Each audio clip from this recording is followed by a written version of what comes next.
Trifecta by Dean Pearl. Chapter 3. Once Max changed into his gi, the girls sat him down and went through some starter info for Max about disciplines and levels of achievement. Wesley stood in front of the chalkboard as Max and Leslie sat close by in front of her. Learning martial arts progresses through stages, Wesley stated, commonly described as the 4 stages of competence. The first stage is unconscious incompetence, which is not knowing what you don't know. The second stage is conscious incompetence, which is realizing your lack of skill. She was writing it all down on the chalkboard as she spoke. Then comes conscious competence, that's performing skills with focus. And lastly, we have unconscious competence, which is executing techniques automatically. Alongside this, systems like Shu-Ha-Ri, beginner, journeyman, and master, or models focusing on basics, Ki-Han, forms, kata, and sparring, kumite, provide structured paths emphasizing fundamentals, flow, and application to achieve mastery. So how long before I can kick ass like Bruce Lee? Max was teasing to get a reaction from the girls. They just laughed at his silly question. Leslie spoke up. It takes anywhere from 3 to 10 years to become a black belt, depending on the martial arts style, school standards, and your dedication. Striking arts like karate and taekwondo can often take 3 to 5 years, while grappling arts like Brazilian jiu-jitsu can take 8 to 12 years or longer. Consistency, physical ability, and mental focus are key factors that influence your progress. 3 years, Max exclaimed. For most people, 3 years is the minimum, Leslie told him. But you look like you're in pretty good shape and athletic, so if you practice hard enough and listen to everything we tell you, Max interrupted. Listen to everything you both tell me to do? That sounds like a marriage vow. Max teased again as the girls just rolled their eyes at each other. Wesley looked at Leslie. What are we getting ourselves into? As both girls smiled, Leslie gave her sister a little wink.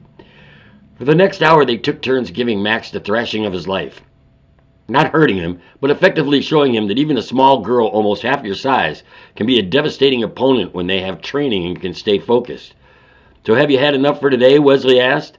Whew, you got that right, Max claimed as he dried his face of the accumulated sweat from being bounced around for an hour. Now, I know we haven't taught you much today, Wesley said, but you needed to see how powerful martial arts can be, and we wanted to earn your respect for our abilities. Oh, you got that all right, Max chided. Remember what our dad always told us. It's not the size of your opponent you need to worry about. It's how much fight they've got in them, Leslie told him. And I could tell you're a fighter at heart. Max went into the shower and got redressed in his jogging sweats. As he came back out into the dojo, the girls were greeting 5 young boys that Max figured looked about 14 or 15. Around their gis, 2 had orange belts, 2 had green belts, and 1 was blue. It was Wesley who was the teacher that day for the boys' class, so Max was talking to Leslie as they watched the class warm up. So what do all the colors supposed to signify? Max asked her. Belt colors generally progress from white, symbolizing purity, through stages like yellow, orange, green, blue, and purple, to brown, representing increasing skill, discipline, and experience, culminating in the black belt, which signifies mastery in the beginning of a deeper journey. While the core sequence is consistent, specific colors and intermediate steps, like stripes or different shades, can vary slightly between different martial arts styles and dojos, she taught him. So what are you going to teach us, Mr. Wells? Leslie smiled as she asked the question. Well, first I'll have to determine your current abilities on your instruments, he told her. You play drums, right? Leslie nodded in the affirmative. Can you play along with recordings and sound mostly like the record? Do you practice with a metronome? I assume you guys play together sometimes, right? Wesley on keyboards and you on drums? He was asking so many questions she didn't get a second to respond. Can either or both of you sing? He added in. Sing? Leslie was confused. What does singing have to do with it? Nothing directly, but it's always a plus, especially for a small 3 or 4 piece band.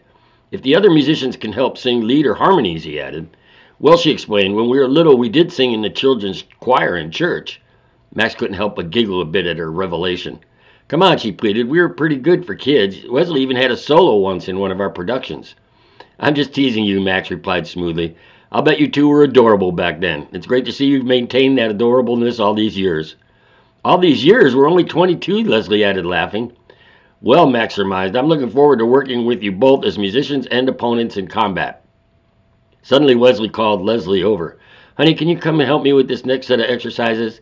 Yep, I'll be right there, Leslie assured her as she got up. I see you 2 are going to be busy, Max said, so I'm going to give you my number. And when you two get a break, you can check your calendar, call me, and we'll schedule some lessons for all of us. It was a great pleasure to meet you both, and I got a feeling we're all going to be the best of friends."